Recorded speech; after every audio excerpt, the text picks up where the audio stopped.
Welcome to another episode of STO Nation, a production of Park Media. Before I introduce today's guest, don't forget to hit that subscribe button, share, and leave a 5-star review. And if you find this podcast useful in any way and want to pay us the ultimate compliment, head on over to our Patreon page where you can subscribe to be a classic, stealth, or beast mode subscriber. On this episode, myself, Gordy Hyde, the Berthoffs, and Jason Shern were able to address Mei Yi Mok's questions and concerns a couple days before she and her husband picked up her stealth at Johnson RV in Sandy, Oregon. This episode is unique in the fact that it's broken down into 2 parts. The first part is all about answering questions about picking up a storyteller, what to expect, should you or should you not get the extended warranty and or gap insurance, what to watch out for when shopping for RV insurance, and what you should or shouldn't ask for from the dealership. The second part is after the pickup. It's actually what happened while they were doing the walkthrough and the paperwork, and if any surprises happened during the entire process. You'll also be able to find out if Mei and her husband decided to get the extended warranty and her honest thoughts of her experience at the dealership. So if you're waiting to pick up your own storyteller or just curious to know what types of feelings and questions one may have about this topic, this episode will shed some light and hopefully answer your questions as well. So sit back, relax, and please welcome Mei Yi Mok to the STO Nation family.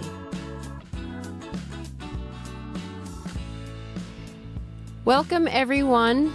This is such a really cool opportunity to be able to do this podcast. So for those that don't know Mei, she is picking up her stealth tomorrow, right? Congratulations. Yeah, so we have Gordy. You want to say hi, Gordy? Hi, Gordy. No, then, I'm sorry, I'm Gordy. Hi. And then we have Graham. You want to say hi, Graham? Hello, how are you? And then we have Jason. Good, exciting day. Excited for you. It is. So you have 4 owners that are going to help you answer all your questions and hopefully calm your nerves, because I know tomorrow is going to be a big day, and I'm sure just like all of us, we're pretty anxious. And then I think what's going to be really cool too is that yourself, Mei, and I, and hopefully Michelle Berthoff will be able to do an after session with you in regards to see how your pickup actually went and what the dealership tried to do and things of that nature, and if you guys decided to buy the extended warranty or not, and just kind of see how your experience went. So I think that'll be kind of interesting as well. So Mei, do you want to just tell us a little bit about where you're going and the dealership and and you can start firing away at any questions that you have? Yeah, so we're going to Johnson RV and picking up from there. We got that referral from another storyteller owner, and I'm really embarrassed right now, but I forgot his name. He's up in it's in my phone, but yeah. So really appreciate the referral there.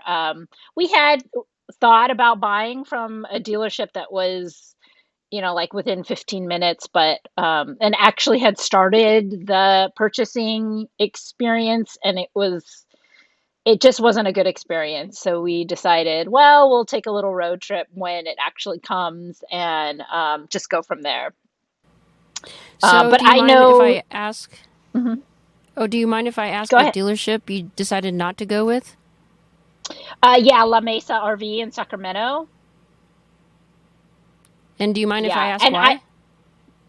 it was just a really hard sell. There was a stealth that came up in February from a sale that went through, and actually there was 2 opportunities. So there was that one, and I told my husband, we got to jump on this, and he balked at first, even though we've been thinking about doing this van thing for almost 15 years now. But and then that one sold, and then another one came up, or I can't remember if another one came up or if this sales guy was trying to sell us on a 2022, and he said this is what the cost is going to be, and then through social media I realized that no one really knows what the cost is going to be until after July. But then it was a super hard sell. I even talked to the sales manager, and it was it was like not the type of experience that I was anticipating. Like I said, really hard sell, like not a lot of details. Here's all the paperwork, hurry up and sign it and get it to us. But then when I called, so that was at La Mesa, but when I called Johnson, the guy was like totally chill, like, okay, yeah, your deposit is going to be $5,000 and it's totally refundable because I won't have a problem selling this rig. So, yeah, like we have a campsite here. Yeah, exactly. We have a campsite, like you're welcome to stay, like ask whatever questions you want. We will answer them. We're totally happy to keep, keep answering your questions, even though you don't have your motor coach yet. And he sent us an email or called me every month or every couple of weeks since we paid the deposit, which I found pretty impressive because I can't even remember, like what's supposed to happen in the next 5 minutes. Do you remember who are you dealing with at John? Rodman Benbrook Okay, and which Johnson RV is it? in Sandy, Oregon. Okay, yeah, that's the one we went through, and they Oh, were okay, great. cool. We worked with Ben Maddox there, Okay. and we had a really good experience at that particular location. So yeah, I think you'll be well served going through them. Yeah, I hope so. I mean, it's been great so far.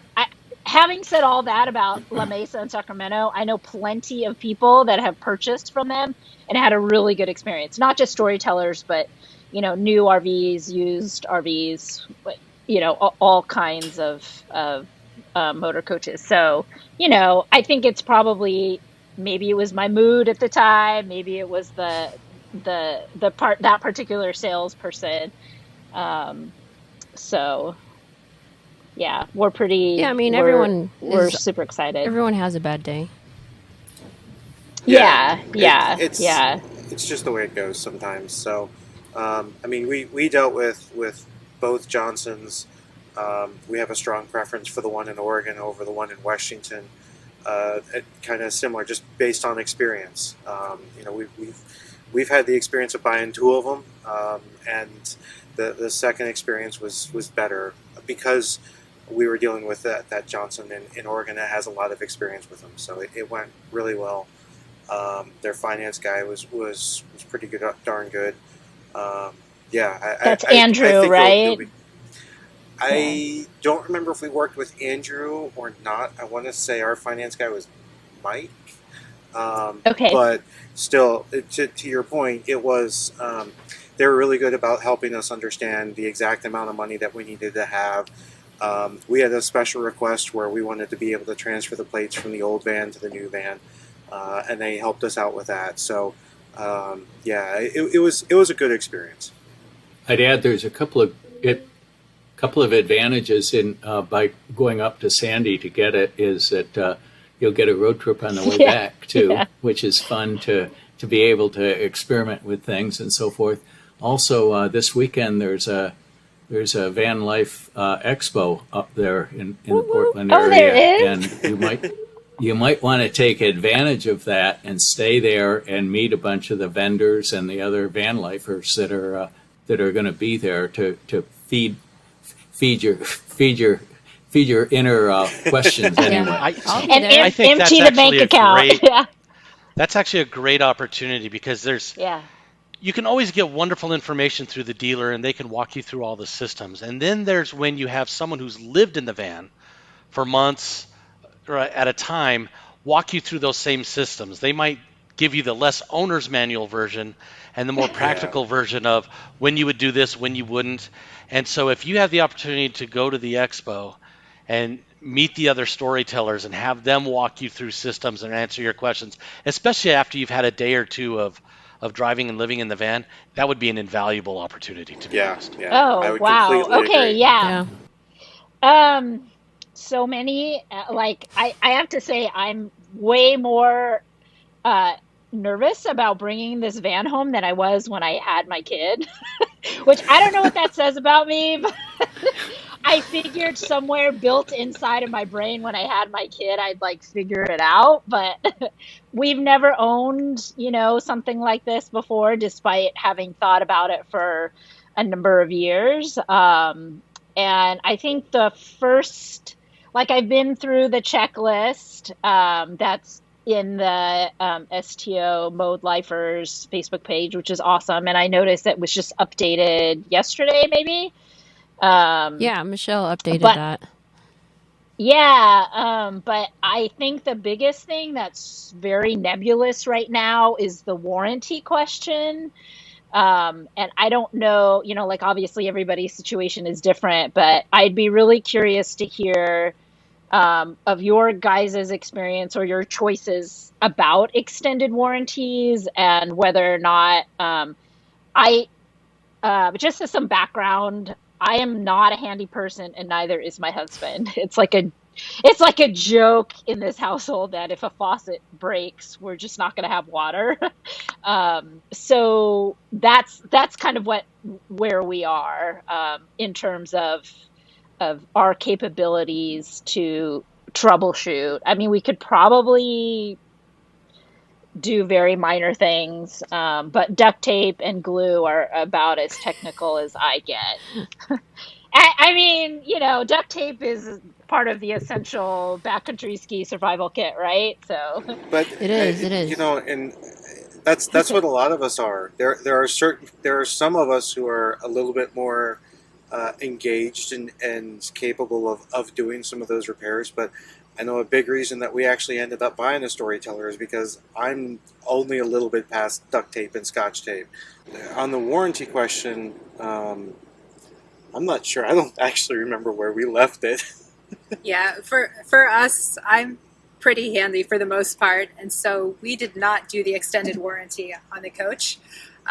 But it's a calculated bet, right? Is trying to understand how much might actually cause issues with regards to coach issues in the future versus Mercedes-Benz issues. The nice thing about the Storyteller is that it's very self-contained. There isn't a ton that can go wrong, and then you have to look at how long is the factory warranty to start with. So I will say, to date, I have not regretted my decision. The other thing to think about is that there are aftermarket warranties out there, and do you want to purchase it through the dealer, or do you want to use through, say, a Good Sam or Progressive or other organizations? So I think there's probably others that chose a different direction, but that was our personal decision. No, How, I mean, Gordy I bought mine used, right? Oh, But it that's was right, right yeah. out of the dealer. It only had 3,000 miles on it when I purchased it. I did look into aftermarket warranties with Good Sam's and some of the others and decided against it after I experienced the van for a while. Once I saw sort of the build quality of the van, I thought, okay, the chances of these things falling apart are probably lower than I would have expected in a normal RV because of the quality of the materials and the build quality. But I had some initial experiences working with Storyteller through their app on the phone to get help when I did have a couple things that went wrong. And it was so easy to work with them and have them walk you through the things that you could do to resolve the issue that I never regretted not having the warranty, because in my mind, I would go to the Storyteller folks to ask for help on the coach before I would go to a dealer. And if they weren't able to resolve it or they directed me to a dealer, then fine. But I was surprised that it was a level of customer support that I've never experienced, and I still I'm cautious about how much I praise it, because I'm worried they won't be able to keep it up over time once they scale. And it's almost an unfair expectation, right, to expect them to continue to do it. But they really do have helpful people when you go in through the app if anything were to go wrong. And the things that go wrong are often minor, and they can walk you through it without any mechanical skills. I would say, besides echoing those other comments, I don't see a point in extended warranty when you have Dan the storyteller man, and also when you have the Facebook group. This community is just awesome. That was the one unexpected thing that we got out of it was we had no idea the community that we were buying into.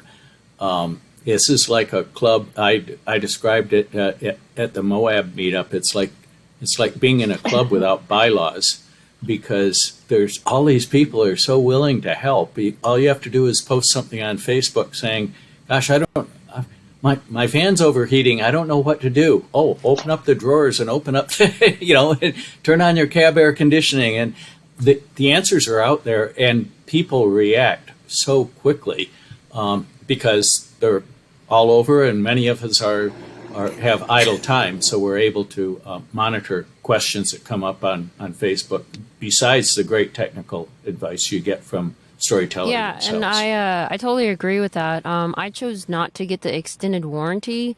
I bought mine through La Mesa in Tucson, and the reason why I didn't get the extended warranty is because I did a quick research on the company that they use, and it only got like 2.5 stars out of 5, and I was like, But I did get the gap insurance.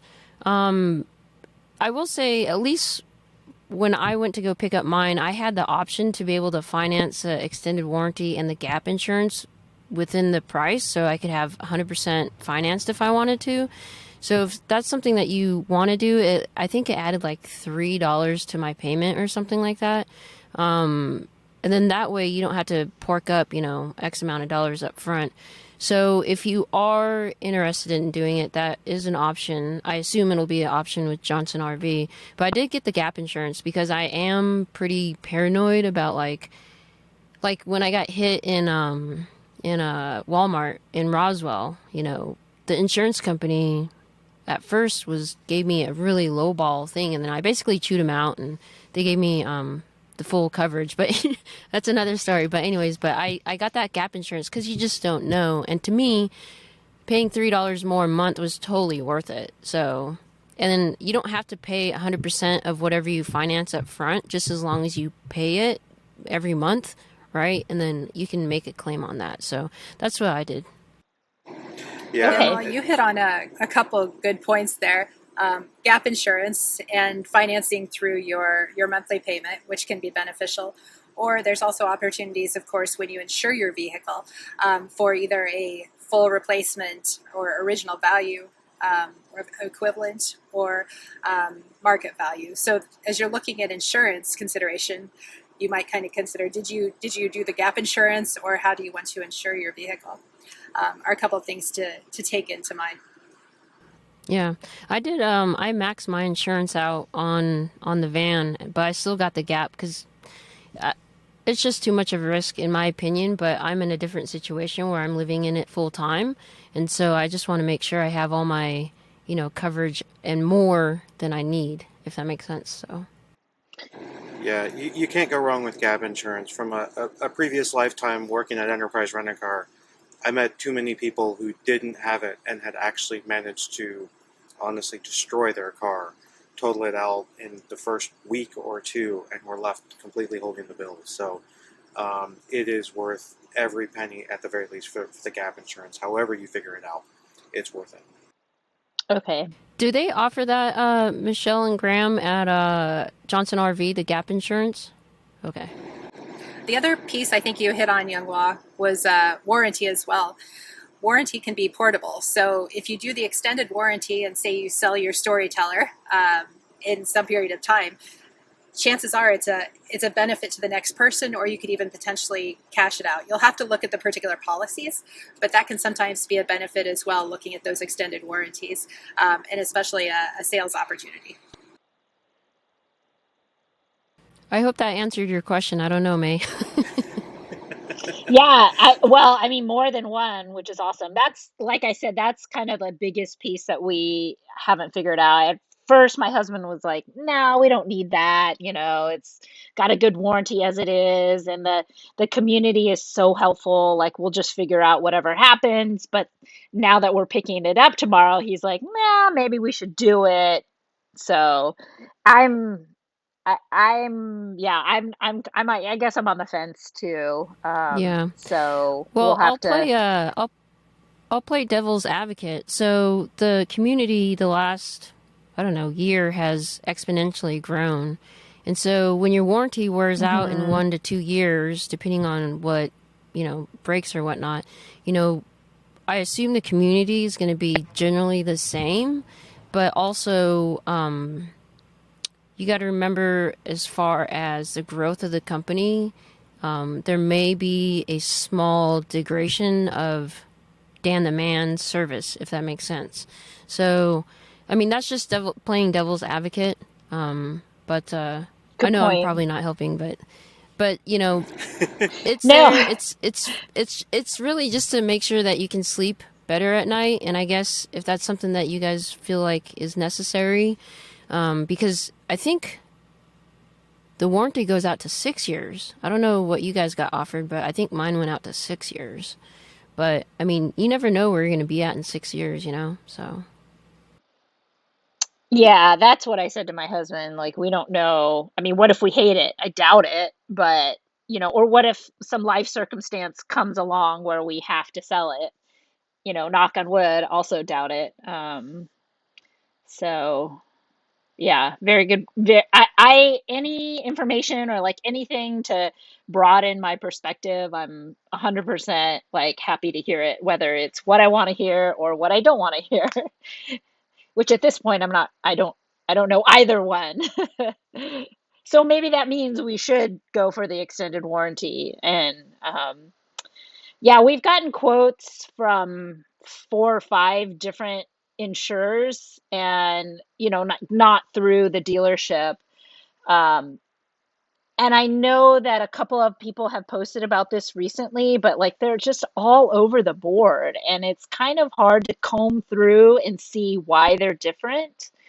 Like we called our own insurance company that we have our car insurance with, and like at first they just insured the chassis and not like the quote that they sent us that was just for the chassis. And the woman I spoke to was very specific about the questions she asked. I'm like, okay, I think she understands what I'm asking for a quote on. But then when we got the quote back, it wasn't, it was very clear that she didn't understand, or somebody in the office didn't understand. So I don't know if you guys also had that experience when you were getting quotes for insurance, whether it was, like totally It different from each company. it varies very much from company to company. My insurance was through State Farm, both for my home and auto. And when I went to them, they were able to look it up, Storyteller mode in the database, and so they were able to figure it out and get me insured pretty quickly. I've heard others it's just a nightmare because they just don't know how to do it. And so some insurance Right. companies are better adept at dealing with an RV from an insurance standpoint. And it varies from office to office. If you have an office that you deal with locally where they're just not used to dealing with RVs or conversions, they'll struggle. And so you're right to go try a bunch of different and try to figure out the differences between them. But your experience is correct. It's very inconsistent. I was like, this is not, I was like, this is the same as my car. How can that be? It should not be. It should not If you're be. getting a I quote don't, that's the same as your right. car, either you drive a Yeah. really expensive car or they don't know what they're doing. Yeah. I mean, I think we used to bank, or sorry, not bank. The insurance office, the physical office used to be in our town, but that guy retired and sold it, and so they closed it. And so, it's a little bit different now. It's in over in Sacramento. So, anyway, but my husband did want to ask, even though he has seen the list. He's with my daughter at swim lesson right now, but he wanted to ask what if there's any like a secret menu in addition to the pickup checklist. I said, I don't think anyone would keep it secret, but okay. So I'll I ask. would say that it's not secret, and more people should take advantage of it. Are the YouTube tech tips that come from Storyteller themselves?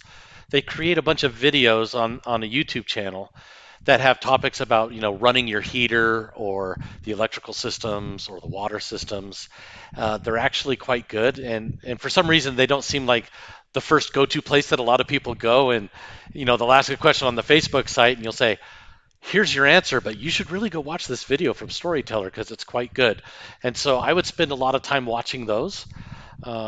They're especially before you go pick up. If you watch a lot of those videos before you go pick up, you'll already have some level of familiarity with the different systems, so that when you have the dealer walk you through it, you're not hearing it for the first time, which will allow you to Yeah. absorb it better, I think. Great idea. Yeah, and even just from a accessibility standpoint, like for us, one of the things that the dealer did just before we left was they actually winterized our van. Well, like 6 months later, we had to figure out how to de-winterize the van. And having those videos available was great. That's what we used. But to Jason's point, watching some of that beforehand, when you do your walk around with a dealer, you'll feel much more comfortable about just opening the access panels before you go anywhere, and making sure that you know what is behind this particular panel, what's behind this particular panel. Is there if you're looking at the water lines and they say they filled it, is there any water back in the water area? All of that type of stuff will just make you feel a little bit more comfortable about going down the road. I would completely agree. Those videos are hugely helpful. Yeah, I don't know how the walkthrough is at with Johnson and Sandy, but we had a fairly comprehensive walkthrough. We bought our vehicle from Vaught in Fort Worth, Texas, and our guy spent about 2 hours with us, and we had taken the advice of some people on the group who said videotape it if possible, so you can go back and replay it. That can come in real handy.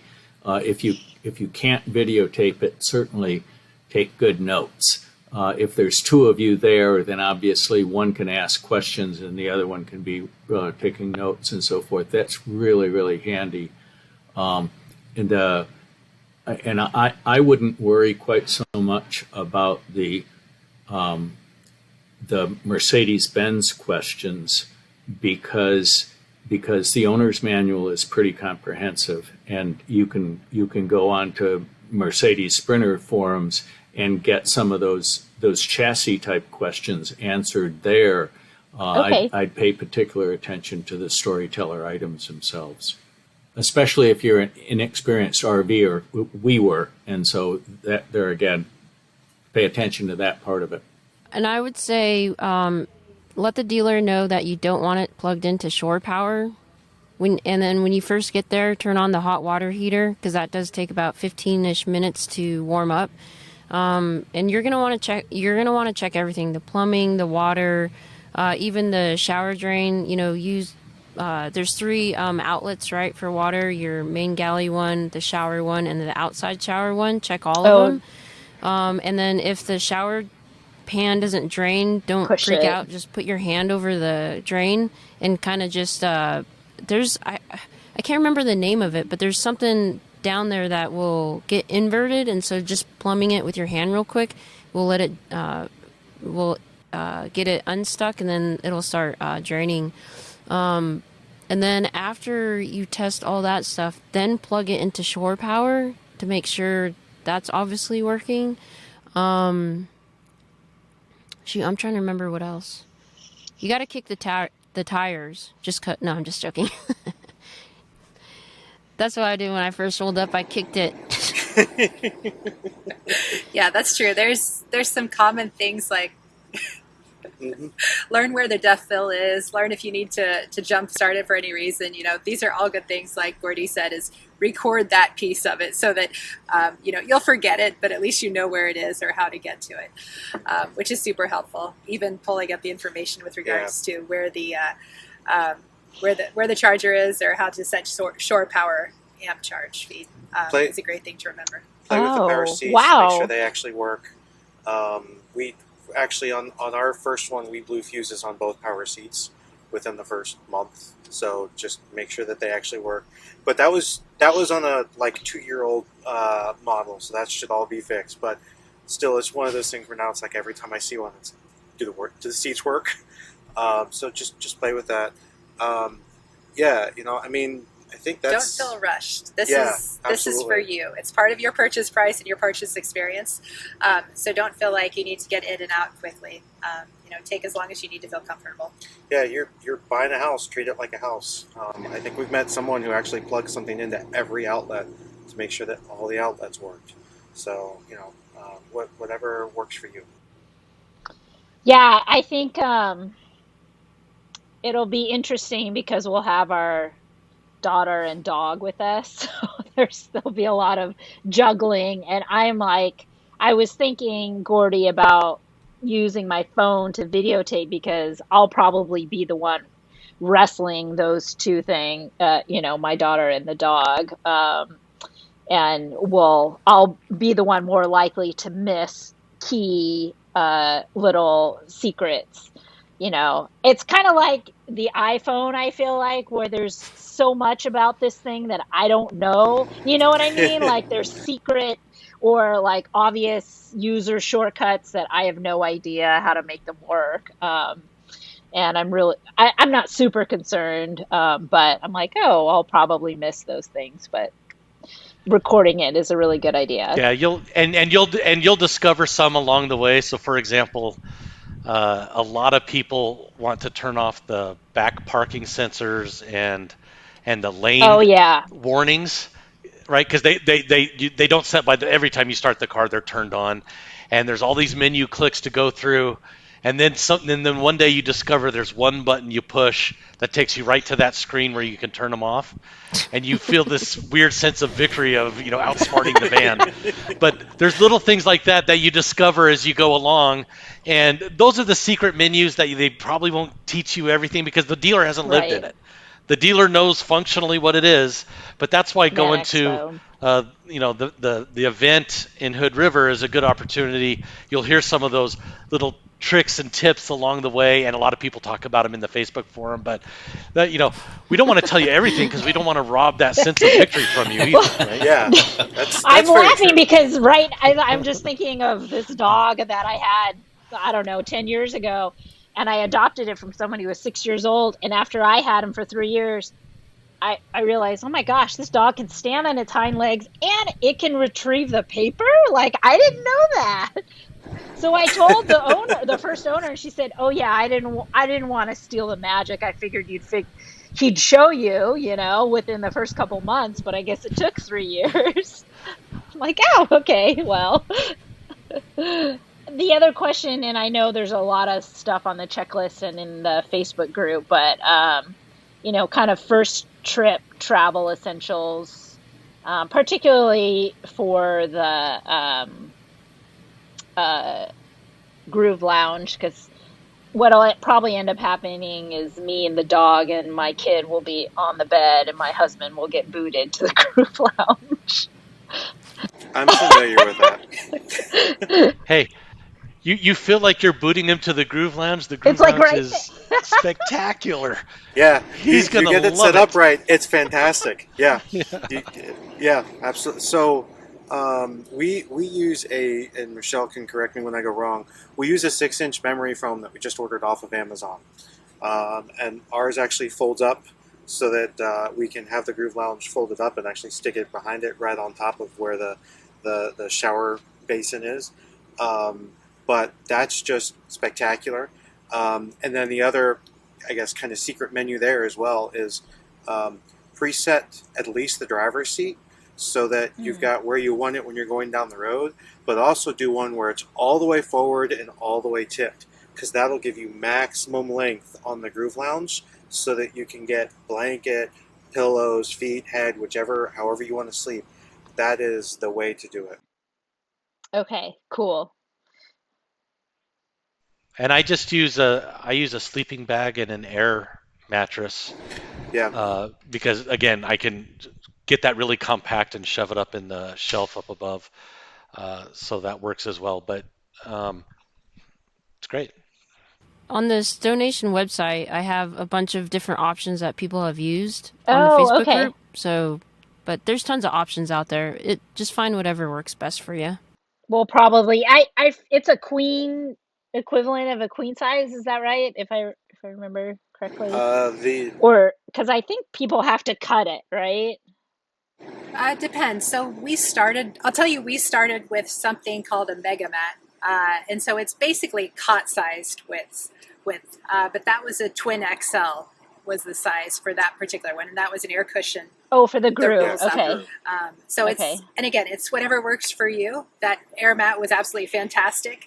Now that we're full-time and he gets kicked to the lounger, he wanted something that's a little even more cushy. So, just start with maybe an air mattress and just see what works for you and the right fit. It sounds like maybe you're also kind of asking about the actual the bed up top and the sizing on it. Yeah. So I think it is a little smaller than a queen, and it depends on there's some interesting angles on it. So one thing to keep in mind if you decide to do something and have it cut is that each pillow is actually, or each cushion is just a little bit differently sized. So you do want to make sure that if you make something that you're using the exact dimensions for that exact pillow in that exact location. Otherwise you can end up with something that's not quite right, and it'll make it a little harder to fold everything out. Yeah, and just start with a queen flat or fitted sheet if you want something to cover the cushions, and then you can always get more dramatic if you sew or have something made, but just see how things work. Well, we discovered that the two big cushions will take a crib size blanket or a crib size fitted sheet almost perfectly, and that's what we've switched to. We started out with just a sheet inside a sleeping bag in the winter, but as we're approaching summer, we wanted something cooler and less roomy, less space, more space available. Anyway, so we got two crib sheets, and then my wife sewed a fitted sheet of sorts over where we put our feet, and then we just use pillows and a sheet and a light blanket over it, over the rest, and I think we're going to be fine with that. And we're planning on living in it for the next couple of months. So Exciting. Sounds like a story and a trip. Oh, so I was thinking like a big thing over all the cushions, but what I'm understanding you're saying, and I didn't pick this up for any of the posts in the Facebook page, is that each individual, you're putting something on each cushion and then putting a sheet on top of The that. advantage to that is everything folds away and you don't have to take it apart, right? Storage. And so the cushions still come up, you Right. still fold the bed up, it's still got the fitted sheets on there, and so when you're ready, you put it back down and you lay it out. And so it's really convenient that way. We had tried a mattress pad, and I know there are other people who've done like the mattress pad that just single piece goes over the whole upper bed, and it worked, but since it doesn't fit everywhere, you start to actually lose some of the bed because it starts to get kind of stuffed up in like some of the corners. And to Jason's point, when you're trying to fold stuff up, now you have one more piece that you have to find where it's going to go. And the mattress pads never fold as small as you'd like them to be, so it's just one more thing that you have to store.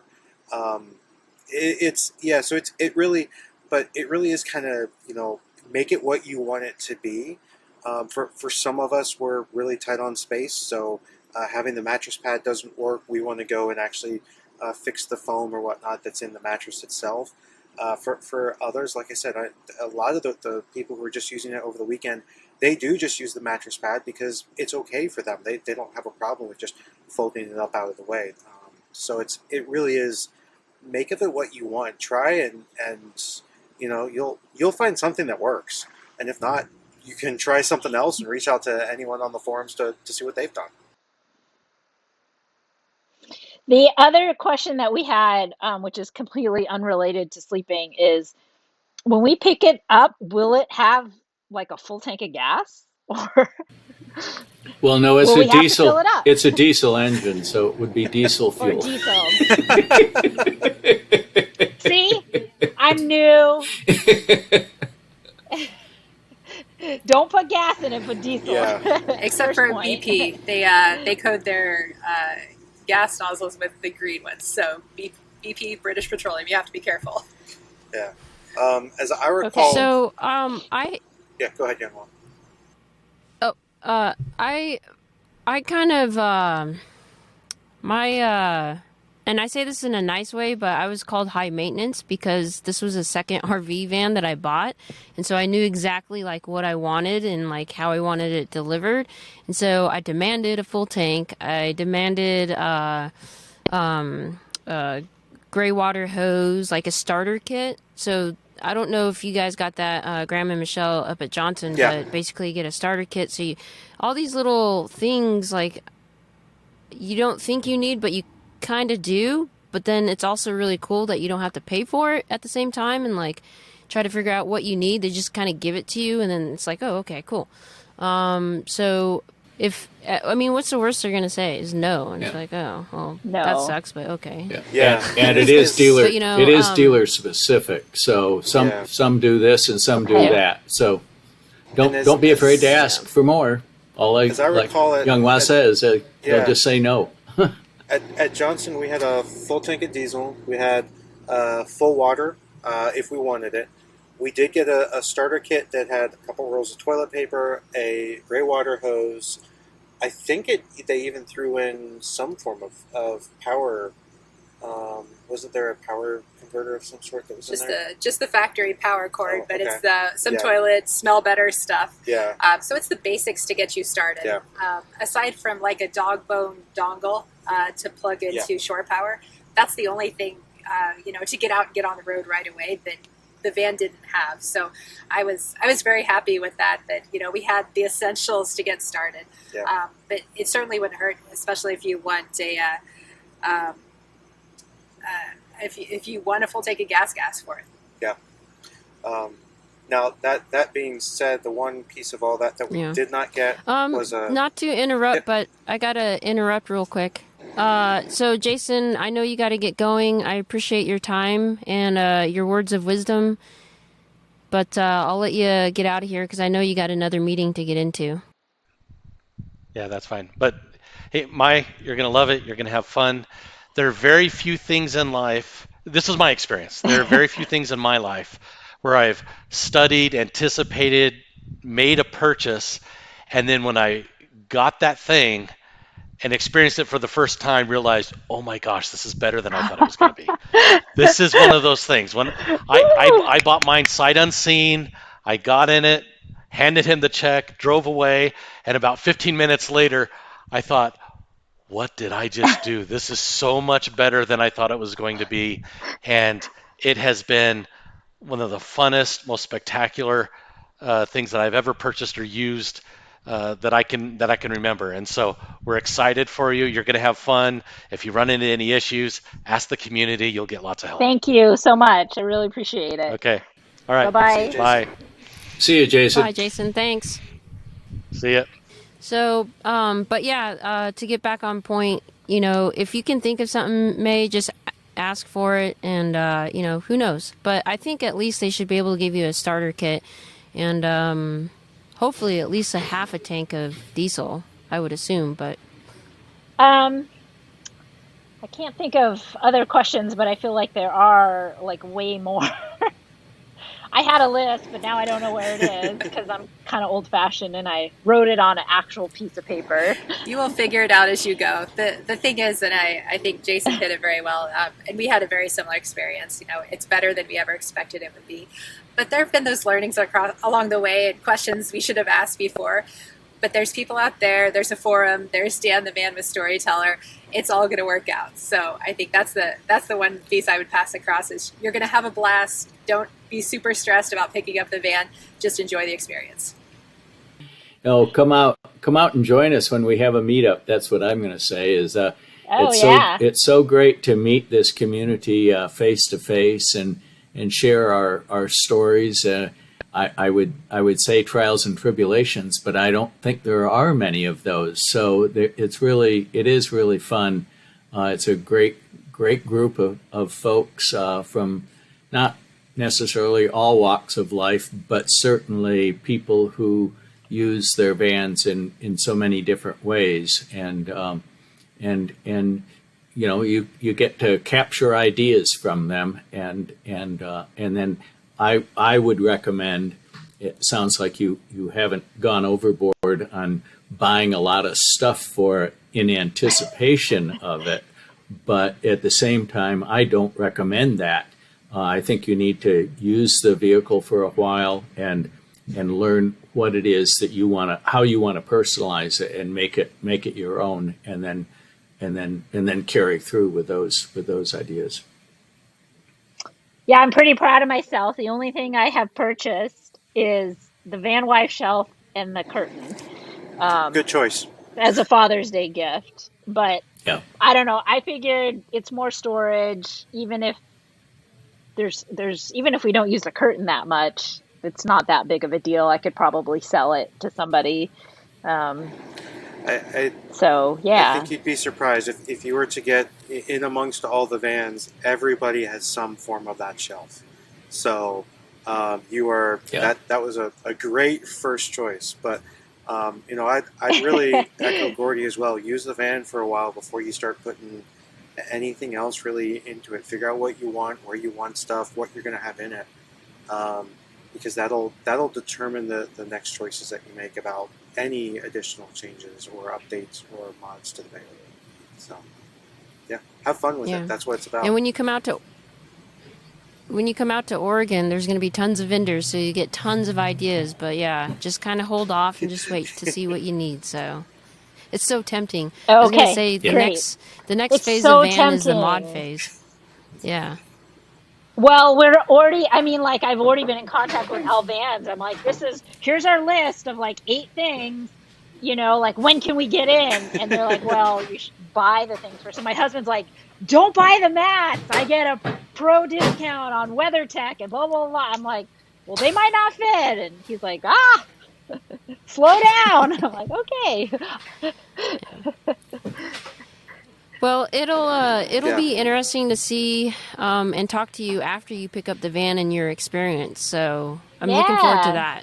And unless you have some other questions, I think this is a pretty good start for you. No, it's awesome. I mean, like so many good points to think about. Watch the videos, go to the Van Expo. Ask for things.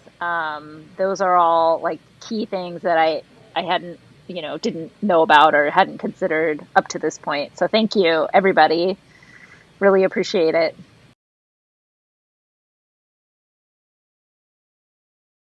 May, thanks for coming back. So this is really cool because now you're recording in your Storyteller that you just picked up yesterday. And so I wanted to do this follow-up with you to see how your pickup went and if you decided to do the extended warranty, the gap insurance, regular car insurance or RV insurance, stuff like that. So all the things that we talked about previously. And then also just your experience and what you learned that you can share to other future Storyteller owners. And then I also have Michelle Berthoff on the line too. She's the wonderful co-host for this episode. And so just start with telling us how it went. So I should probably start with saying we missed our initial pickup time,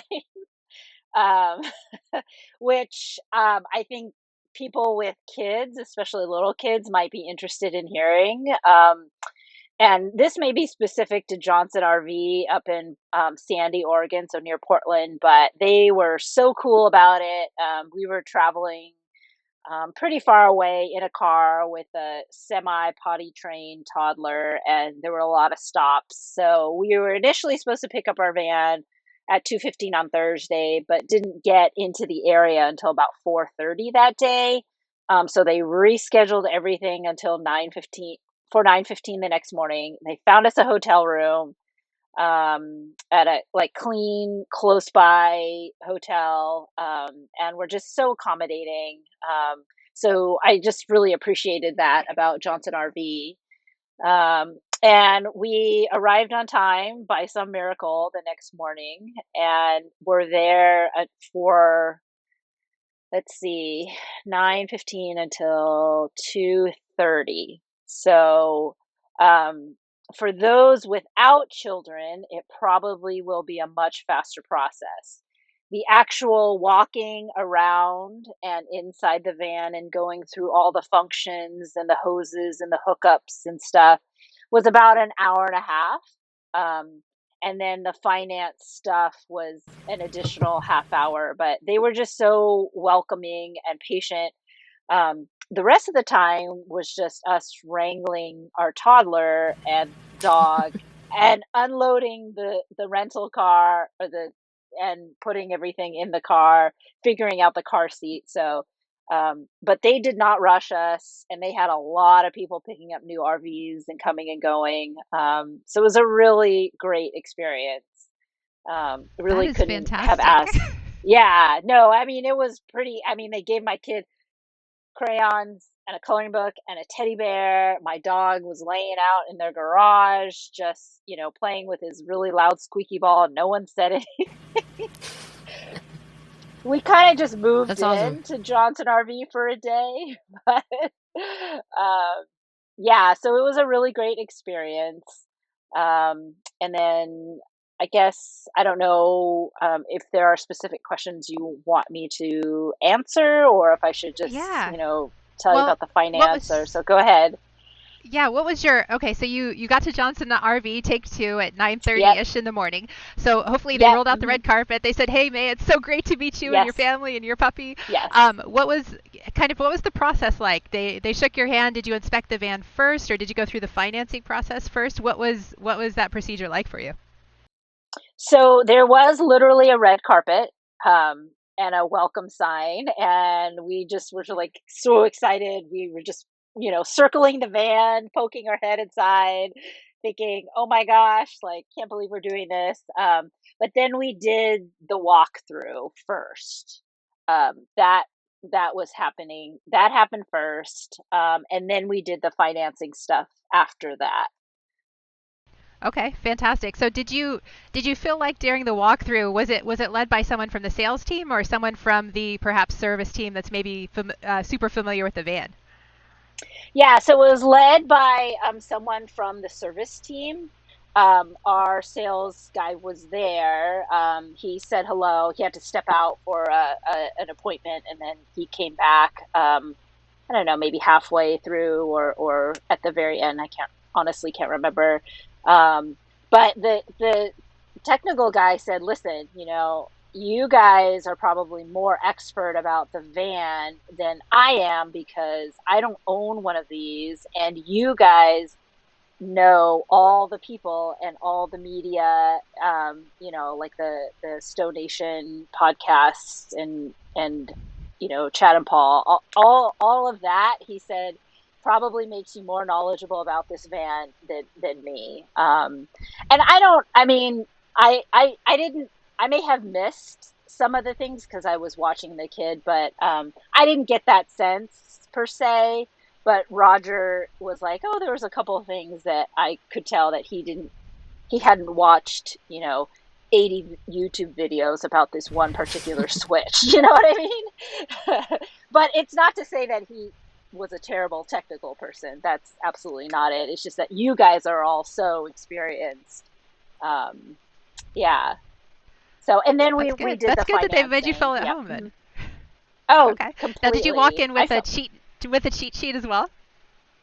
So I had the cheat sheet up on my phone. Roger, I think it just went like, emotions took over and excitement and more gear, another toy.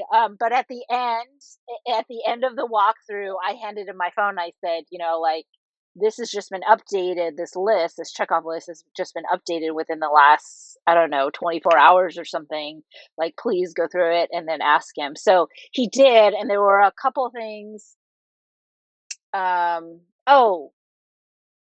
It's good that I did that because he hadn't asked about the hose clamps, the power steering hose clamps.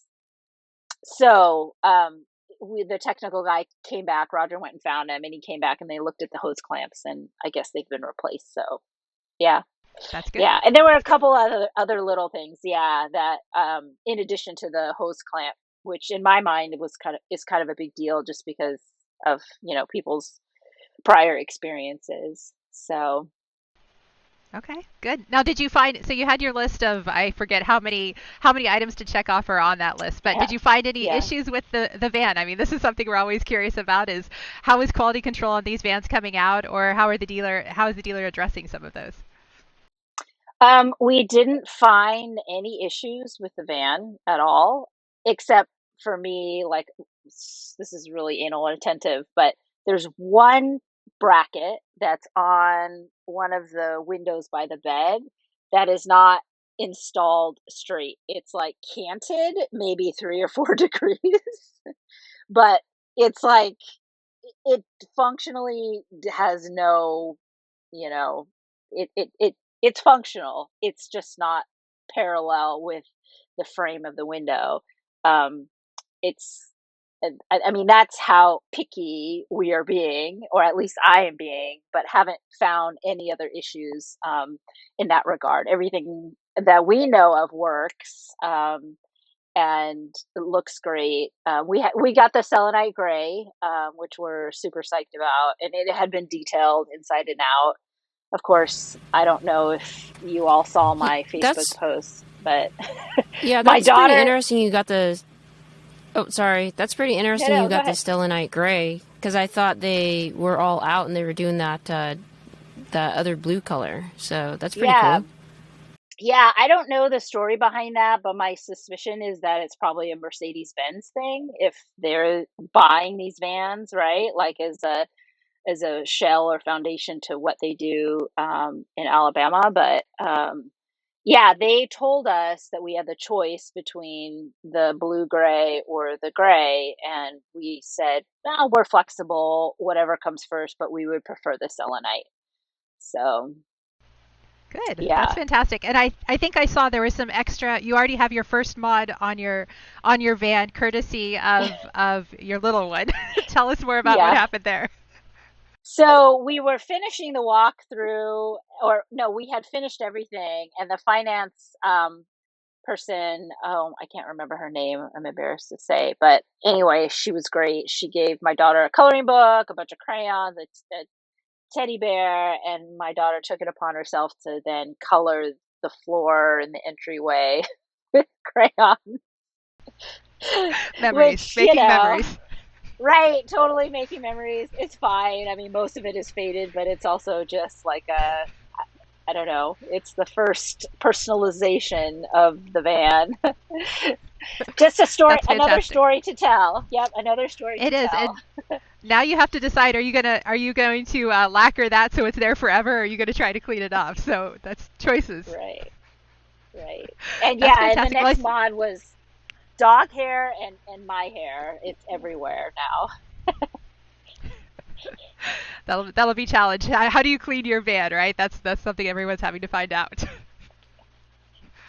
All right. Well, that's good to know. So no issues with the van. The list was helpful. Hopefully you have a few items that, hey, Michelle, let's add this to the list or change them. So then you went to address financing, and I know there were some questions that we had before we signed on the line, and we kind of talked through that before. Tell us, if you don't mind, kind of how was that process? Did you feel any pressure? What kind of choices did you have to make on game day versus what did you know beforehand? Yeah. Actually, there's one other thing that we had discussed that I should. In the previous podcast that I should probably address is, so they did give us the starter kit with a 5-gallon bucket, which bucket's always useful, with the gray water hose, a water hose with the pressure regulator on it, and as the technical guide said, the world's most uncomfortable toilet paper. So there was that. And then they gave us a little swag backpack with, branded little a water bottle, a flashlight, a map of Oregon, which is cool. But so that was that. So thank you. That was very helpful to ask for. And financing, again, I said took about a half an hour. It was very efficient. There was a little bit of selling for the extended warranty, and as well as tire coverage, and one other thing, which I'm very embarrassed to say I don't remember what it was, but I immediately looked at it and was like, we don't need this. Oh, I remember, roadside assistance. So we ended up insuring the van through a company, through Progressive, which is different than we do our car insurance and our home insurance, just because the package was more suited to our needs. And actually the pricing was much better. We found that State Farm and Farmers were much higher, and actually Farmers had some issues with understanding what this thing is.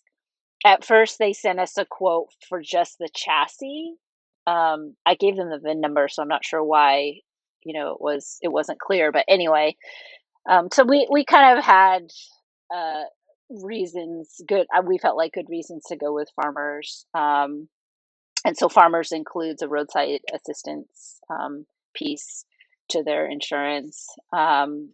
We ended up going for the 10-year extended warranty. I was sort of on the fence, and Roger felt more comfortable having it. So we did purchase that. And did you finance that into the loan?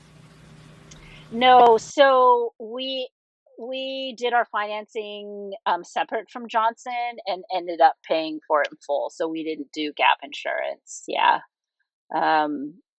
So we just paid with it on the credit card, which is kind of scary, but not as scary as wiring the balance for a van. But now you have all these points for travel, right? Yeah, exactly. Right. So,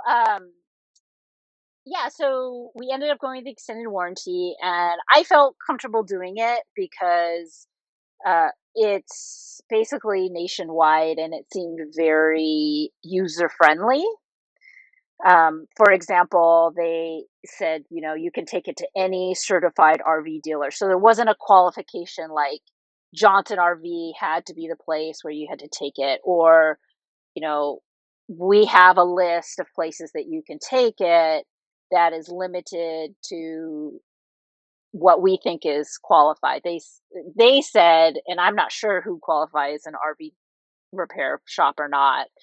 And then also the extended warranty is transferable. So if for some reason we were to sell this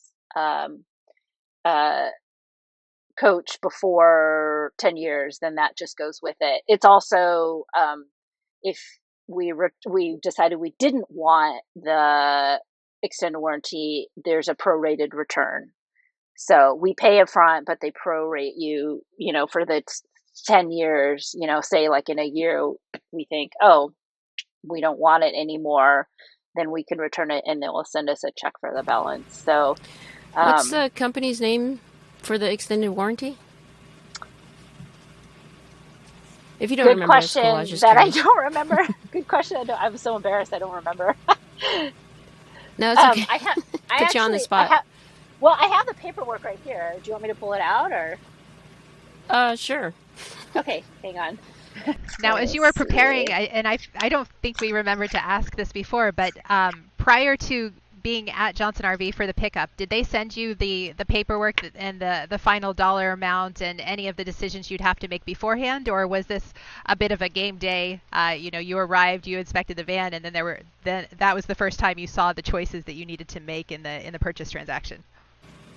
So it wasn't. They emailed us the balance and said, please bring a cashier's check. And I wrote back and said, I would prefer to make the transaction in a different way. Can we wire the money instead? And he said, oh, yes, absolutely, but it takes a couple days, obviously. So he sent the banking information and we wired the money Thursday, 3 days prior, and it was received in like 36 hours. So that went okay. We were sent, emailed the warranty information beforehand. And I have to admit, I didn't have time to look at everything very closely, and Roger did. And then we looked at it again when we got there. But I'm looking at the paperwork right now. It doesn't give a name. Oh, here it is. It's called First Extended Service Corporation. Okay. Yeah, that'll be interesting. I'll have to do a follow-up, or if you do a claim with them. I mean, I'll I let don't you know know. if Yeah. I don't know if Stone Nation will be kicking in 10 years, but but if you file a claim, let me know, and because I'm curious to I see how will. that turns out. Yeah. Thanks. Yeah, sure. So the other thing I should say is we got this inside the van, and I'll just hold it up, but also describe it to you. So it's basically an IOU invoice that says because the supply chain interruptions, they can't provide us the bug screens. So once we get our proof of ownership, or I think the origin certificates, once the origin certificates are sent to Johnson and Johnson sends them to us, then we fill out literally an WEO form. And they will send us the screens whenever they get them. So Okay. yeah, So that's the only thing that you're missing then is just the bug screens, but everything else that you expected came with the van. Did the front blackout screens and all of the curtains there come with it? They did, yep, and they are remarkably effective and user friendly. Or I shouldn't say remarkable, but I'm just like so impressed. That's fantastic. All right, so it sounds like it was a successful day. No serious issues with the coach aside from alignment, and I am completely with you there. Anything that's just a little bit cattywampus is not a good thing. And then financing, warranty decisions were made. It sounds like you made a strong decision there with regards to, you have an extended warranty if you need it, but should life circumstances change, you've got some protection that you can get either return on your money there or potentially opportunity to sell it with the vehicle, and hopefully they can pick it up then. Yeah. Absolutely. That's fantastic. And then you're at Oregon at the Adventure Van Expo now, and was that your first night in the new van? It was. Yes, it was. That's fantastic. So is there anything awesome. That how are your feelings now versus before you bought it, before you signed your life away, being one night into Storyteller Nation now? Well, this is sort of tangential, but my kid is like an awful sleeper. And at home, it's like sleep is a constant struggle. But last night, she slept through the night. She went to bed really late, but she slept right till 8 a.m. So did the dog, which is also a miracle. So we're pretty excited about it. That's good. After all that stress, you got a good night's sleep, and now you're ready to enjoy the expo and see all of the crazy mods that everyone is doing out there. Yeah, absolutely. That's good. Yeah, now, is there anything? Oh, go ahead, Youngma. Oh, I was just going to ask you, what was all in retrospect now, what was the most important thing that you learned prior to picking up? I would say two things. Number one, talk to other owners if possible. I mean, the Facebook page is so key, and reading all the posts is really important. I think I joined the Facebook page in January, so right before we put our deposit down. So I kind of had the luxury, I guess you could call it, of following the post as they were coming out, because it's so content rich and there's so many of them, and everything is like, oh, I want to bookmark this. Oh, I want to bookmark this. But if, like I would say, if you're entering the purchasing process now to go back in retrospect and try at least and read things, I think it's impossible. But it's really, I felt anxious about picking up the van, but I also felt that reading and being part of the Facebook page and doing the podcast with you guys was like totally made me feel less nervous. 100%.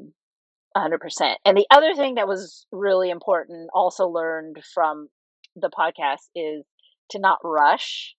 Like I said, we were there pretty much from 9 till 2:30 and taking up a lot of space, spread out, toys and dog toys and everything everywhere. But in my particular circumstance, that was really important, because there would be no other way for us to do it if we had to rush through it, and to not be afraid to ask for certain things like, oh, a full tank of diesel, which it was full, which is awesome. And then the starter kit and all that. Because now that I'm thinking about it, I don't even know where to put the diesel. I forgot. He went through it, but I forgot. So that's okay. It's just behind the door. You can't miss it, so you're safe, and you never have to worry about not closing the gas tank or the diesel tank door. So you're safe. That's right. Yeah, Roger. It was funny last night. I was like, "Can you turn the fan on?" And he was like, "Oh my gosh, I don't remember how to turn the fan on." Good thing you're surrounded by storyteller people. Right, exactly. Younghwa is 2 vans over.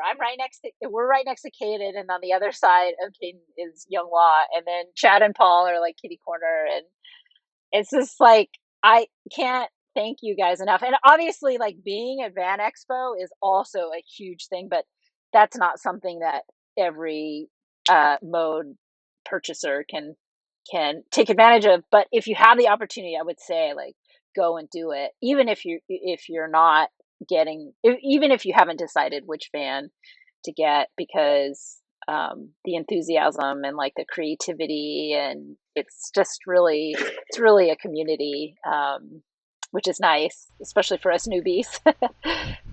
Well, you are surrounded by the experts. I don't think you could have picked a better group of individuals to spend your first night and trying to get to know your van and asking those questions that we always forget about at pickup. So that is the fantastic place to be. I got one last question. If you could do it all over again, what would you change? Like, how would you prepare differently, or would you? So I'll qualify my answer and say that it probably doesn't apply to everyone, but I maybe not have brought my kid up with us. Maybe. But for us, we talked about it, and this has been like a 10, 12-year long dream. We thought about doing a sportsmobile upfit and all that. And so it was, for me, like the emotional side, it was really important for us to do this together. And, what that means is bringing the kid along with us, since we don't really have anyone we can leave her with. But, I don't want to say it's a downside, but it complicates things like so dramatically, as I'm sure a lot of people listening to this podcast will know, having your children or your dependents with you. But it also has created a lot of really good memories and a lot of opportunities. Like, my daughter loves peeing in her little potty training potty sitting right here on the floor of the van. And she woke up this morning and she said, "Let's go make some friends." That's great. She told me not to be afraid of kimchi, but she didn't say kimchi. She calls kimchi poochie. So Kimchi is Younghwa's dog. Work. So yeah. Anyway, so it's like, so it was very complicated having her with us. Like, we missed our van pickup, all that kind of stuff. But it's been working out, and I think it was the right decision. So I'm not sure I would really change anything, but it would have been a lot less exhausting just to have one of us go up and, do it, the whole pickup process, fly up, instead of driving. And so I would say, like, for those of you picking up, if you have kids, if you're in a rush, then, maybe leave them at home. But if you're into making memories, like your kid drawing on the floor of your brand new Stealth, then bring them with you. That's fantastic. One more life experience. We've just unleashed one more Stealth onto the road. And May, thank you so much for all of the advice, for helping talk us through your experience, because everyone has a different experience. And Younghwa, I think I'm going to pass it back to you because you have some wise words to close us with.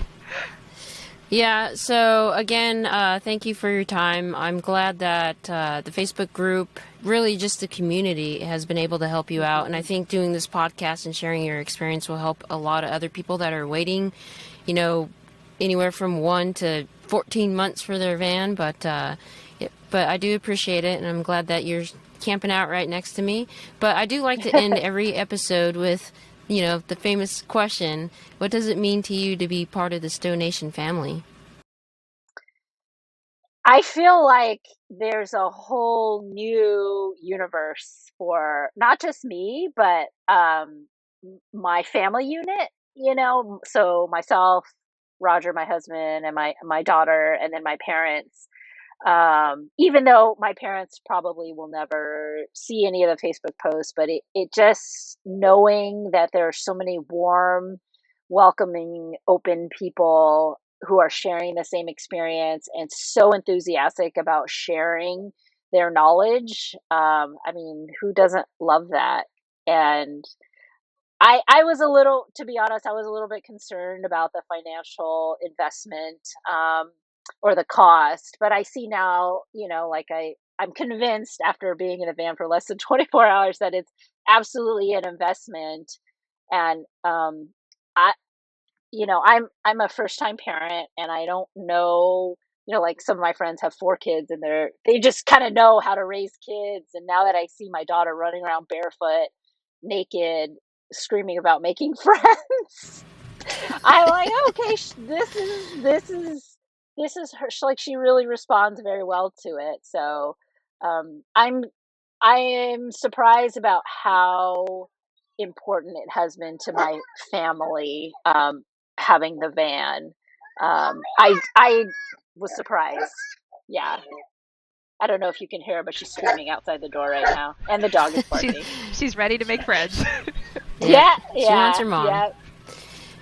Well, okay. Well, so since you're getting the mom call, we'll go ahead and let you go. But again, thanks for coming on to STO Nation, and enjoy the trip. Congratulations. Thanks so much. Really appreciate it. Thank you. Bye.